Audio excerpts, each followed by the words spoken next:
Après cela, Jésus parcourait la Galilée, car il ne voulait pas séjourner en Judée, parce que les Juifs cherchaient à le faire mourir.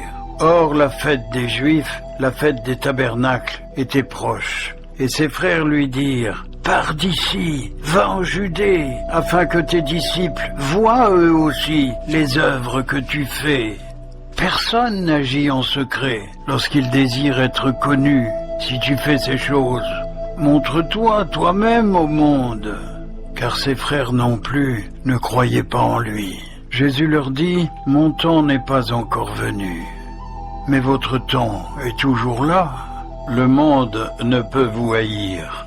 Moi, il me hait, parce que j'atteste que ses œuvres sont mauvaises.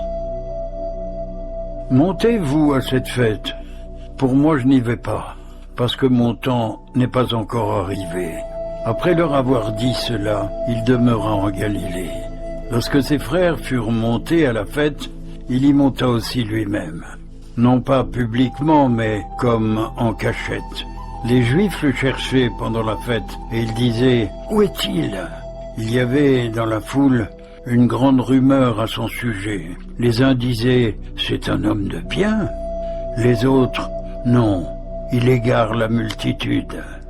Personne toutefois ne parlait librement de lui par crainte des Juifs. Vers le milieu de la fête, Jésus monta au temple. Là, il enseignait. Les Juifs s'étonnaient, disant: « Comment connaît-il les Écritures, lui qui n'a pas étudié ?» Jésus répondit: « Ma doctrine n'est pas de moi, mais de celui qui m'a envoyé. Si quelqu'un veut faire sa volonté, il saura si ma doctrine est de Dieu ou si je parle de moi-même. Celui qui parle de lui-même cherche sa propre gloire, mais celui qui cherche la gloire de celui qui l'a envoyé, celui-là est vrai, et il n'y a pas d'injustice en lui. Moïse ne vous a-t-il pas donné la loi? Et aucun de vous n'observe la loi. Pourquoi cherchez-vous à me faire mourir ?» La foule répondit: « Tu es possédé d'un esprit mauvais? Qu'est-ce qui cherche à te faire mourir ?» Jésus leur répondit: « J'ai fait une seule œuvre, et vous en êtes tout étonnés. Moïse vous a donné la circoncision, non qu'elle vienne de Moïse, car elle vient des patriarches. Et vous circoncisez un garçon le jour du sabbat. Si un garçon reçoit la circoncision le jour du sabbat, afin que la loi de Moïse ne soit pas violée, pourquoi vous irritez-vous contre moi, de ce que j'ai guéri un homme tout entier le jour du sabbat? Ne jugez pas selon l'apparence, jugez selon la justice. » Quelques habitants de Jérusalem disaient: « N'est-ce pas là celui qu'il cherche à faire mourir? Et voici, il parle librement et ne lui disent rien. Est-ce que vraiment les chefs auraient reconnu qu'il est le Christ? Cependant, celui-ci, nous savons bien d'où il est. Mais le Christ, quand il viendra, personne ne saura d'où il est. » Et Jésus, enseignant dans le temple, s'écria: « Vous me connaissez, et vous savez d'où je suis. Je ne suis pas venu de moi-même, mais celui qui m'a envoyé est vrai, et vous le connaissez pas. Moi je le connais, car je viens de lui, et c'est lui qui m'a envoyé. » Il cherchait donc à se saisir de lui, et personne ne mit la main sur lui, parce que son heure n'était pas encore venue.